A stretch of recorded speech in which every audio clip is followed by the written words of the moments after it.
Sono convinto che oggi ai punti meritavamo qualcosa in più, come hai detto tu, due pali, non voglio parlare del rigore a fine partita, questo lo lascio ad altri a cui piace commentare rigori che non esistono, tra l'altro, e gli piace pensare alle cose arbitrali e non gli piace magari pensare a curare il campo in determinate situazioni. E a me, per quanto mi riguarda, degli arbitri non ho mai parlato. Oggi può essere che c'è un rigore, in generale l'arbitro è stato bravissimo, quindi gli faccio i complimenti a prescindere o no se quel rigore c'era. I ragazzi sono un po' rammaricati, questo è vero, però io ai ragazzi miei voglio soltanto dirgli grazie, perché giustamente chi non sa da fuori non sa che noi abbiamo qualche infortunio non muscolare, magari traumatico, che ci ha portato in queste condizioni, ci ha portato Marrone a non lavorare tutta la settimana e poi fare per me una grande partita. La Vardera oggi ha stretto i denti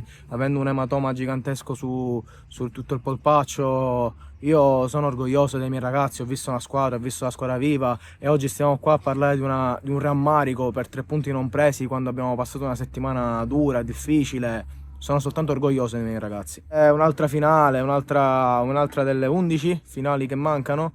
Per noi sono tutte finali, come credo che lo siano per tutte le squadre del campionato. È una partita difficile, il Marineo non so cosa ha fatto oggi, ma comunque si è rivelata dall'avvento di Dino Marino una squadra ostica e sarà sicuramente una trasferta complicata su cui cercheremo di fare il massimo.